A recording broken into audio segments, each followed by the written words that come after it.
La primera reunión presencial que tienen los 4 presidentes de los países que están en Mercosur deja una gran pregunta. Uruguay está cada vez más distante del bloque sudamericano que comparte con Brasil, Argentina y Paraguay. El gobierno uruguayo publicó su propia declaración y el mandatario Luis Lacalle Pou no firmó el documento final que publicaron Luis Ignacio Lula da Silva, Alberto Fernández y Mario Abdo Benítez. El punto de discordia es el Tratado de Libre Comercio que quiere tener con China. Y otro gran tema que se discutió fue el acuerdo entre Mercosur y la Unión Europea, al que estos latinoamericanos miran con cierto recelo por las restricciones ambientales que tienen los europeos frente a las importaciones de alimentos. ¿Habrá un pacto comercial? ¿Y qué pasará con Uruguay? Hoy en el debate nos acompaña desde Montevideo Nicolás Pose, docente e investigador en Economía Política Internacional en la Universidad de la República.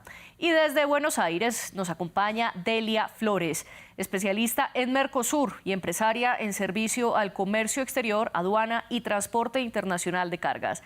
A ellos dos, gracias por acompañarnos aquí en France 24. Y a quienes nos ven y nos escuchan, les recuerdo que pueden dejar todos sus comentarios en las redes sociales con el hashtag #eldebatef24. También estamos en Twitter, Facebook e Instagram como @France24_ES. Y yo estoy como @MariaClaguirre. También quiero darle un saludo especial a quienes nos escuchan a través de nuestros podcasts disponibles en Apple Podcasts, Spotify, Deezer y TuneIn. Quiero comenzar entonces, primero que todo, dándole la bienvenida a Nicolás por acompañarnos. Nicolás, bienvenido al debate de France 24. Y la pregunta inicial es cómo entender el comunicado o la declaración final que publicó de manera unilateral Uruguay. Bueno, primero que nada, muchas gracias por la invitación, es un gusto para mí estar aquí con ustedes.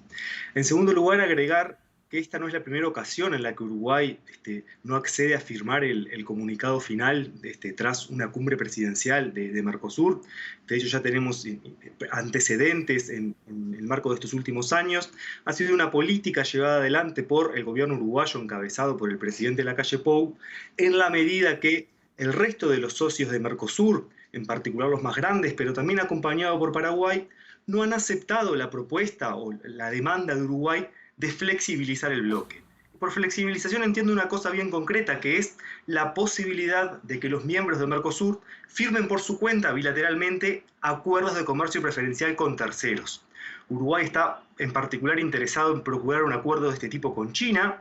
Inició un estudio de factibilidad conjunto con miras hacia ese objetivo, pero lo cierto es que se ha enfrentado a la restricción de que los países de Mercosur han decidido negociar preferencias arancelarias con terceros de forma conjunta, dada la unión aduanera, aunque imperfecta, que mantienen en vigor el bloque regional.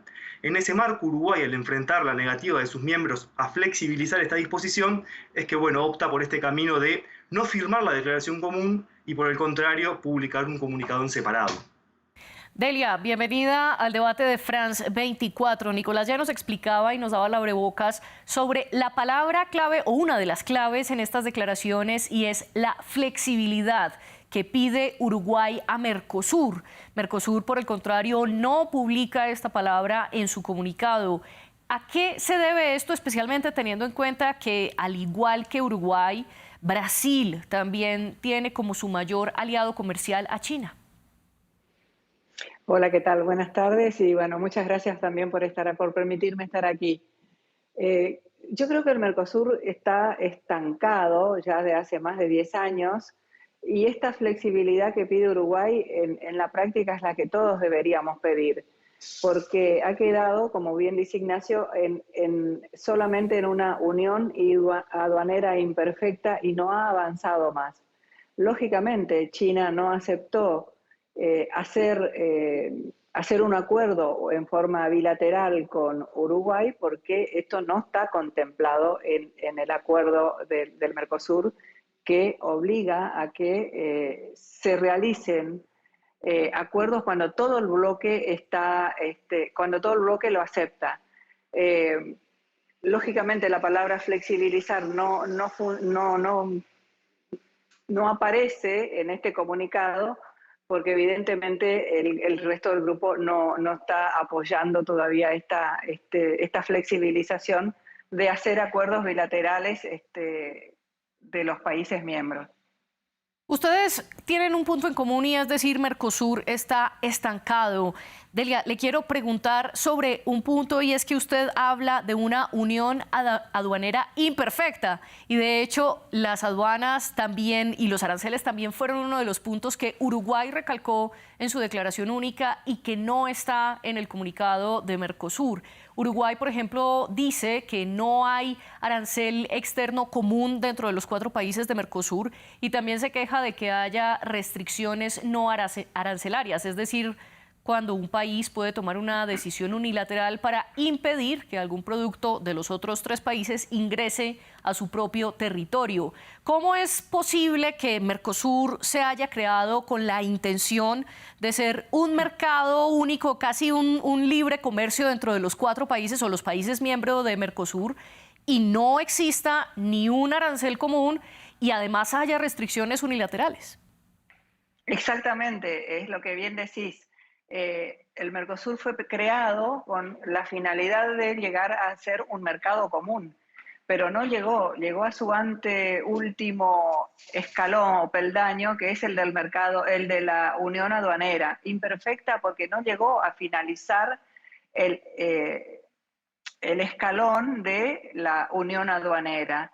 Y falta voluntad política, claramente falta voluntad política, falta decisión porque cuando llegan a un determinado punto, que es, por ejemplo, cómo repartimos los derechos los aranceles de extrazona cuando entran a determinados puertos, cómo repartimos, por ejemplo, con Paraguay, que Paraguay no tiene puertos, es un país mediterráneo, cómo repartimos esos aranceles que quizás recibe Brasil de extrazona en el puerto de Santos, por darte un ejemplo, se quedó trabado en eso, es decir, falta voluntad política, faltan tomar esas decisiones de fondo que afectan totalmente, claramente a la parte monetaria, como también los aranceles de extrazona y como, bueno, una serie de cosas y medidas para arancelarias de todo tipo. Fundamentalmente se ven claramente, a lo largo de mi historia en el comercio exterior entre Argentina y Brasil, he visto periodos de muchas medidas para arancelarias de un lado y del otro. Llámese, por ejemplo, disfrazadas bajo certificados sanitarios o alguna plaga casi inventada que hace que se rechacen productos en determinada altura del comercio, o licencias de importación que son casi cepos en la Argentina, que produce muchísimos reclamos por parte de la industria brasilera, y así, en definitiva, hermanos, pero no tanto. Y yo veo, ¿no?, que se habló mucho de integración, de proyectos en común, pero no se habló de lo más importante y la cuestión más de fondo, es decir, cómo vamos a avanzar con el Mercosur, cómo vamos a dar ese paso más que está faltando para llegar a ser una unión aduanera, para mejorar los aspectos migratorios, para unificar determinadas cosas que aún no están unificadas y para llegar finalmente a ese mercado común que fue la visión fundacional de aquellos presidentes.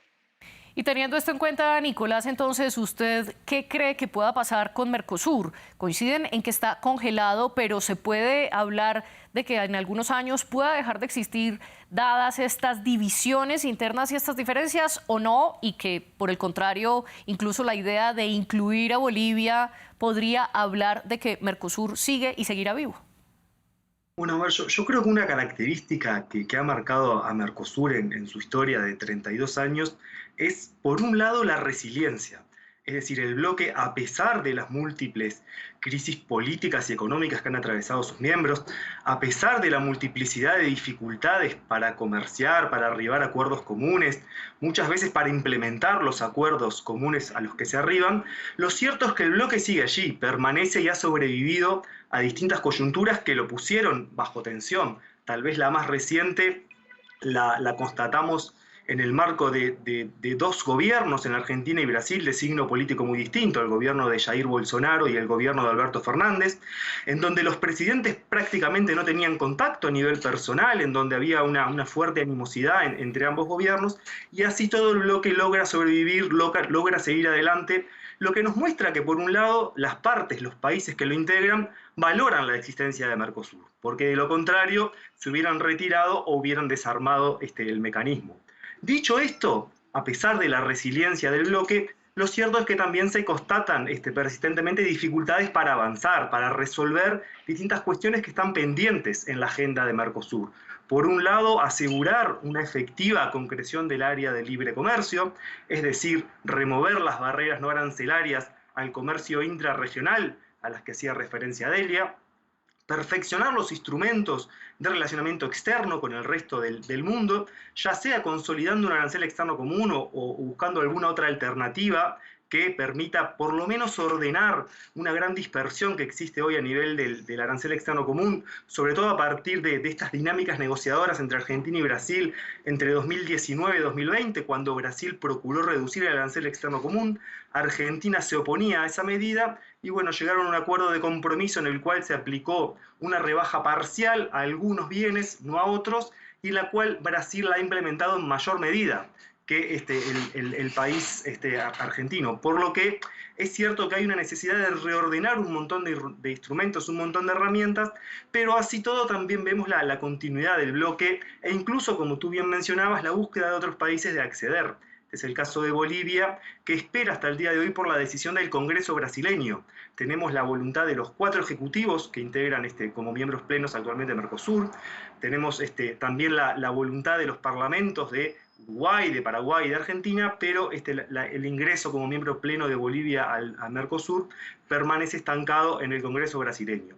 Así que bueno, para resumir yo diría, por un lado resiliencia, por un lado continuidad en este esquema que ya lleva 3 décadas y que bueno, ya eso en sí mismo tiene un valor dadas las dificultades para la integración económica en América Latina. Por otro lado, un conjunto de desafíos que efectivamente hay que abordar de cara al futuro.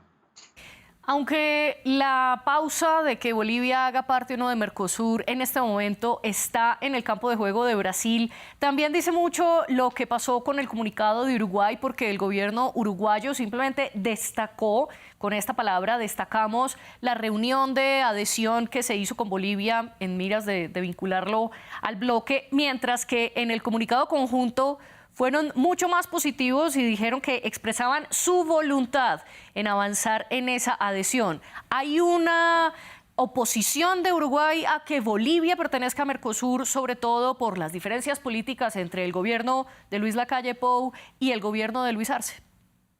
Bueno, lo que hemos conocido por los reportes paralelos que han surgido en torno a la cumbre es que Uruguay en realidad no accedió o puso un matiz con respecto a esta cuestión en el entendido de que ya todos los ejecutivos han dado el visto bueno para que Bolivia acceda y que solamente falta el paso de ratificación en el Congreso brasileño. Entonces el gobierno uruguayo argumenta que no era necesaria una formulación del estilo tal como se plasma en el comunicado de los 3 países que firmaron un comunicado conjunto, sino que simplemente lo que queda pendiente es esperar por la ratificación del Congreso de Brasil.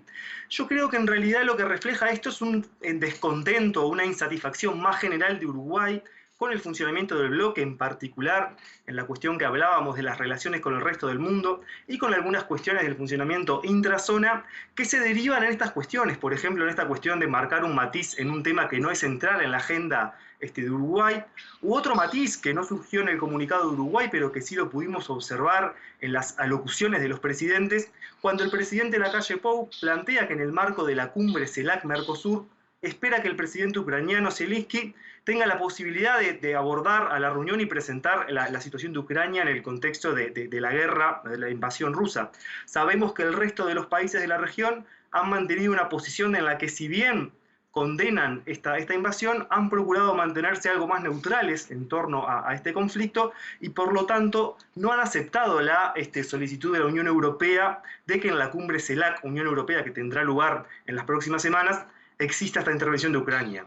¿Qué es lo que muestra esto? Bueno, muestra un descontento más general de Uruguay con la situación del bloque que se expresa a través de distintos canales, pero que el centro de la cuestión está en las relaciones de Mercosur con el resto del mundo y en la posibilidad de cada uno de los miembros o no de vincularse por su cuenta con otros países y regiones.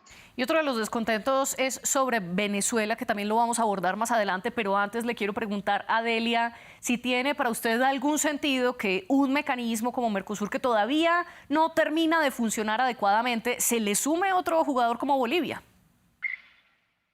Yo creo que sí, creo que tiene sentido, porque es más, la pregunta sería, ¿por qué no Bolivia? Porque somos países vecinos, limítrofes unos con otros, entonces me parece que estaría faltando Bolivia en el Mercosur. Y claramente en la voluntad del presidente Lula da Silva, entre los objetivos que se propuso durante este semestre, su mandato, está el de finalmente conseguir concluir la adhesión de Bolivia al bloque. También habla de, pensando en lo que decía Nicolás recién, hay dos ya objetivos que Lula se plantea, que es ya libre comercio para dos productos. Si bien son productos que claramente benefician a Brasil, como la industria autopartista, sector automotor y la caña de azúcar, pero ya se está hablando de libre comercio. Entonces, yo creo que el Mercosur, este bloque resiliente, que ya tiene más de 30 años, va a permanecer. No le veo que arriesgue su vida. Lo que sí digo es que hay decisiones de fondo que son profundas, que necesitan consenso, que necesitan inclusive negociaciones y ceder de cada uno un poco. Yo creo que el Mercosur sigue viviendo y no se termina.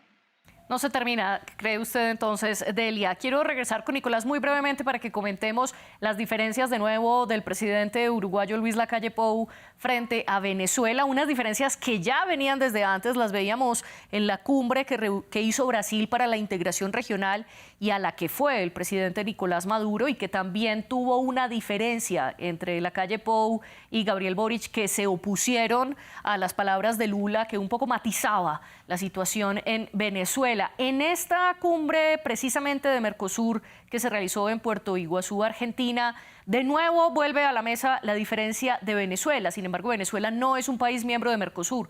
¿Usted cree que puede generar algunas consecuencias en las divisiones dentro del grupo? Bueno, Venezuela es un miembro del Mercosur que está suspendido desde hace algunos años por la aplicación de la cláusula democrática.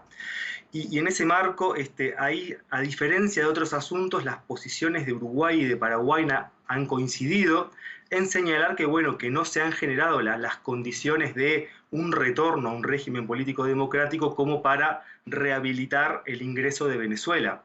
Es decir, estos gobiernos demandan que para que Venezuela se reincorpore como miembro pleno del Mercosur, bueno, primero se constaten efectivamente avances en términos de una mayor democratización de su régimen político. De todos modos, yo creo que con la amplia agenda de temas que tiene pendiente Mercosur y con los desafíos que bien planteaba Delia y con la necesidad de que para cada una de las decisiones Mercosur arribe un consenso, ese es un aspecto muy importante que vale la pena señalar, porque muchas veces la falta de toma de decisiones o la lentitud para arribar a decisiones comunes obedece al hecho de que Mercosur, para funcionar, para tomar nuevas decisiones, requiere de la anuencia de todas las partes, requiere del consenso de todos sus miembros. Bueno, creo que ni Brasil ni Argentina van a invertir un fuerte capital político en esta cuestión, sino que, bueno, hay otros temas que están arriba de la mesa y que van a estar marcando la agenda del segundo semestre. En particular, estimo que durante este segundo semestre la cuestión de la negociación con la Unión Europea, intentando, bueno, concretar este acuerdo que lleva también algo así como 20 años o algo más de 20 años de proceso negociador, bueno, efectivamente se concrete, o al menos que las partes logren acercar sus posiciones para retomar un acuerdo que de hecho ya se había acordado en principio en junio de 2019, pero que luego por las objeciones europeas a la ausencia de instrumentos ambientales de mayor vinculación, que puedan imponer sanciones sujetas al no cumplimiento de los compromisos ambientales adoptados por las partes, hicieron que este acuerdo se frenara en Europa.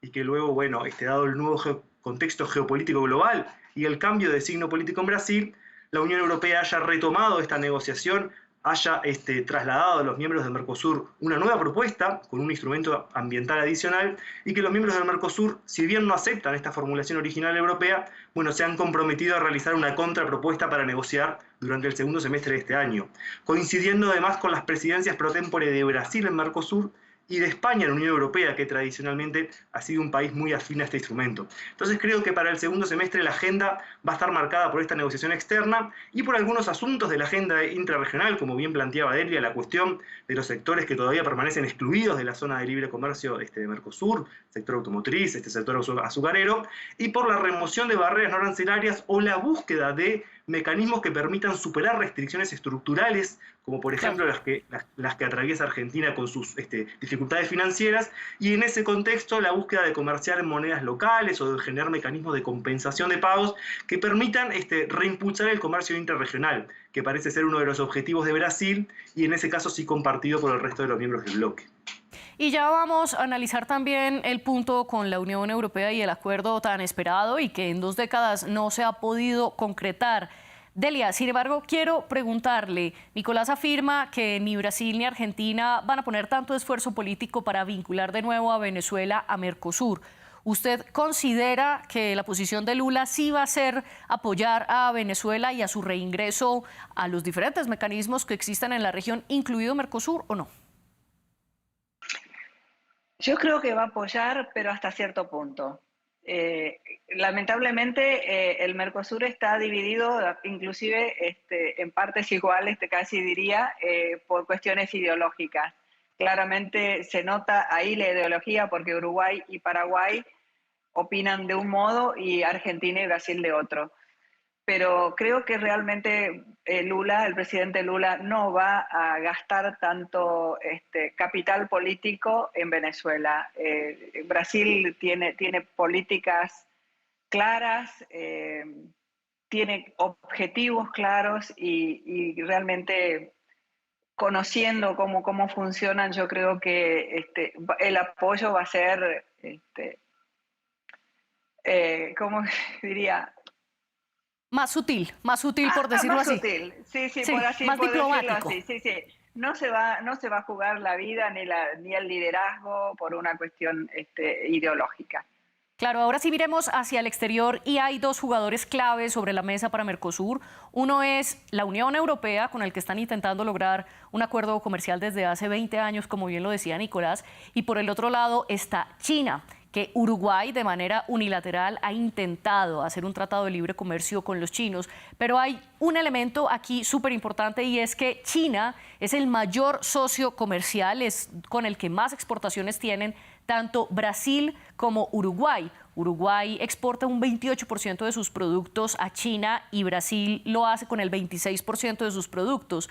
Y luego de esto ya los socios comerciales van variando. Para Uruguay, por ejemplo, es la Unión Europea el segundo, para Brasil es Estados Unidos, mientras que las condiciones de Argentina y Paraguay son un poco diferentes porque sus mayores socios comerciales son precisamente los miembros de Mercosur.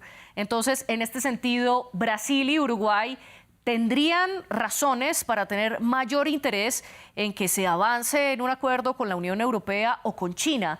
Le pregunto, Delia, precisamente por la Unión Europea, porque aquí el punto de discusión es el llamado Pacto Verde, que en 2019, recordemos, Mercosur firma un acuerdo con la Unión Europea, pero también en ese año, en 2019, la Unión Europea, los 27 países del bloque, firman el Pacto Verde, que es con el que se comprometen a lograr la neutralidad de carbono al 2050.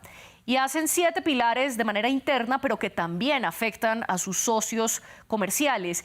Y en América Latina hay la preocupación sobre 3 de ellos, y es la deforestación, los pesticidas y los empaques que sean biodegradables y reciclables y demás. Sobre todo, un dato por el que le quiero preguntar, Delia, sobre si realmente los 4 países de Mercosur tendrían o no una desventaja.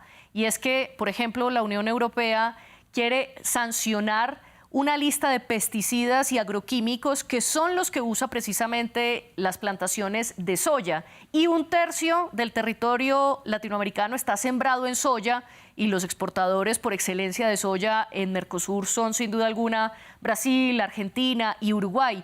¿Hay una balanza desequilibrada en este sentido y es por eso la reticencia de Mercosur de firmar el acuerdo con la Unión Europea? Yo creo que el Mercosur tiene interés, es decir, tiene interés en firmar el acuerdo del Mercosur con la Unión Europea. El tema de los pesticidas y del Pacto Verde, lo que están tratando de demostrar nuestros presidentes es que la balanza está muy inclinada hacia un lado. Quizás Brasil, con este cuidado del medio ambiente, con el excesivo cuidado del medio ambiente, por así decirlo, de la Unión Europea, Brasil sea el más afectado porque no solamente estamos hablando de pesticidas, sino también la deforestación del Amazonas, el interés de Francia, porque creo que el que más se opone a esto es Francia. También hay que desmembrar un poco cuáles son los países que se oponen al pacto y cuáles son los países que van a favor del pacto.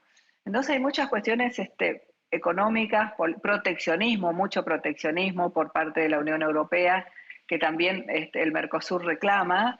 Es como que la balanza, el proteccionismo es desigual, es decir, cuestionan nuestras cosas, pero no miran que ellos están exageradamente protegiendo otras cosas. Entonces, puede ser cuestiones de pesticidas, pero también hay muchas cuestiones de proteccionismo que la Unión Europea no quiere soltar, que quiere seguir cuidando porque claramente es de su interés económico.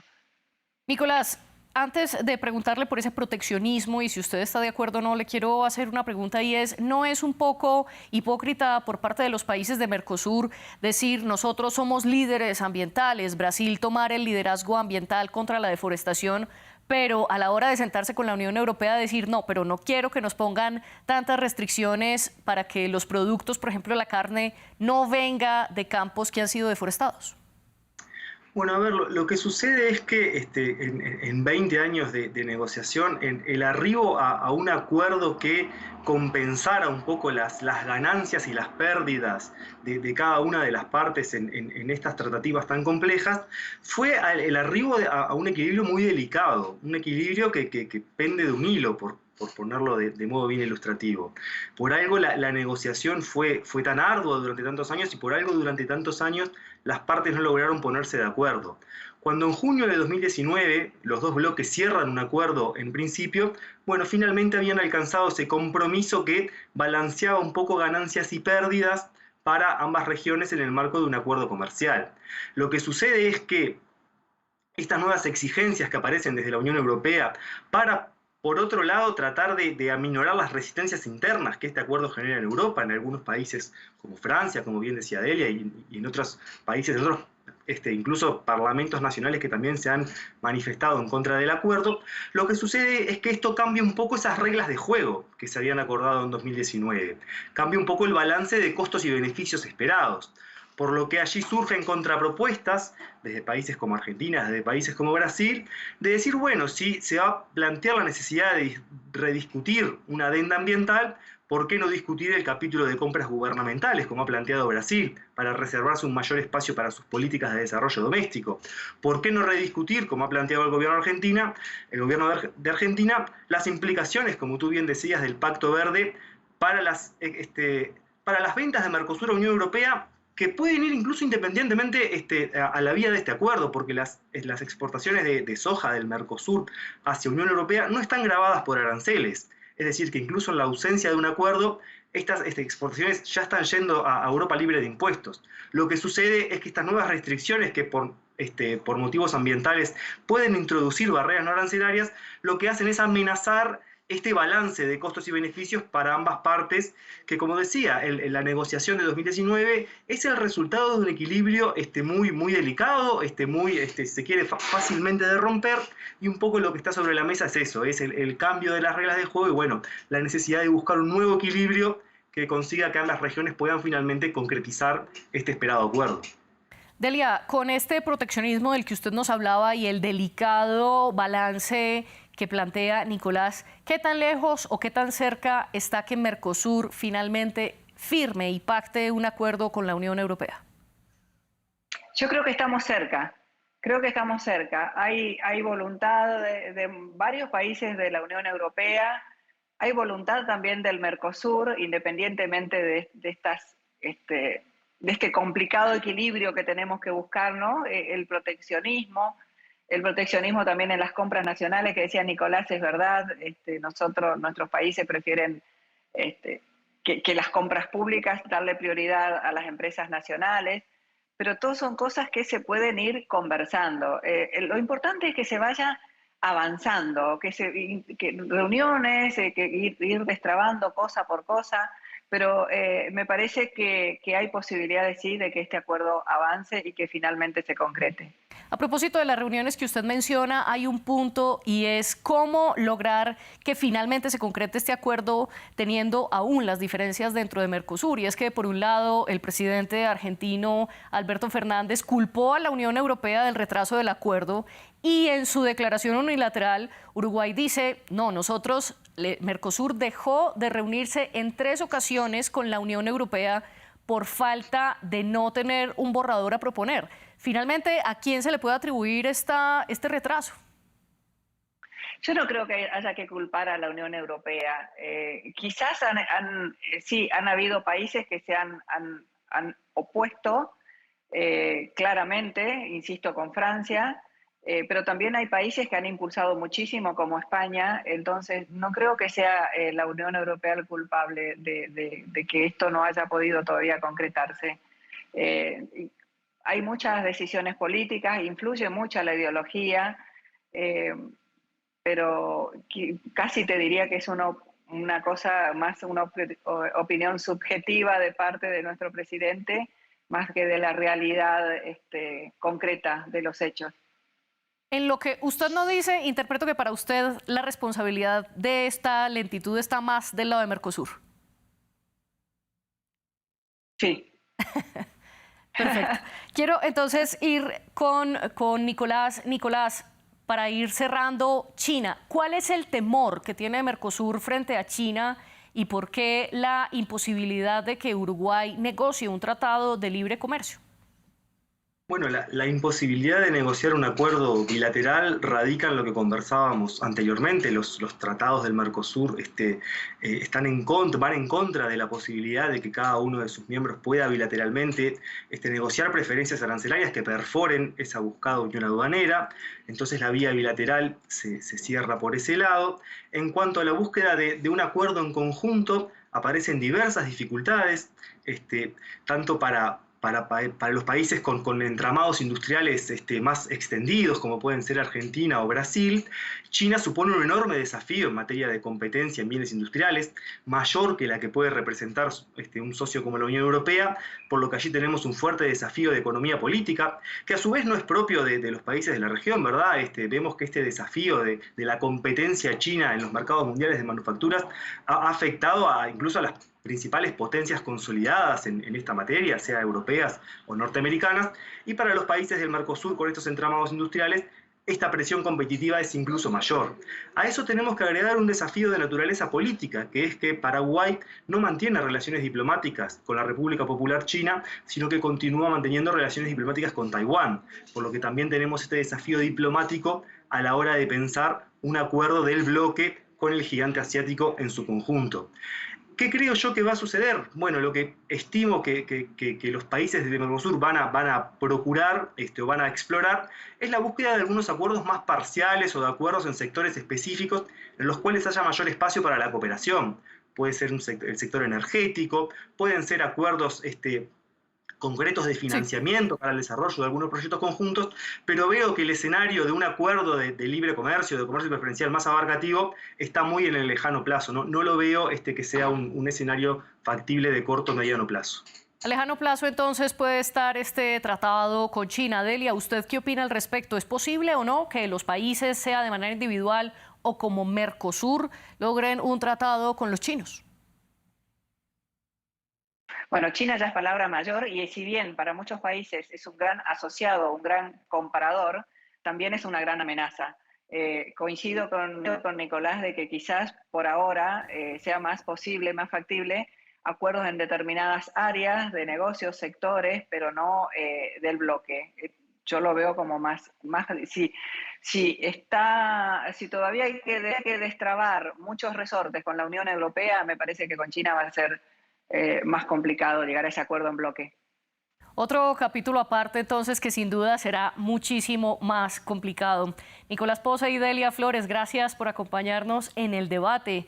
Y yo a ustedes, nuestra audiencia, les cuento que la producción de este programa estuvo a cargo de Andrés Doncel y la de los invitados con Tania Herrera.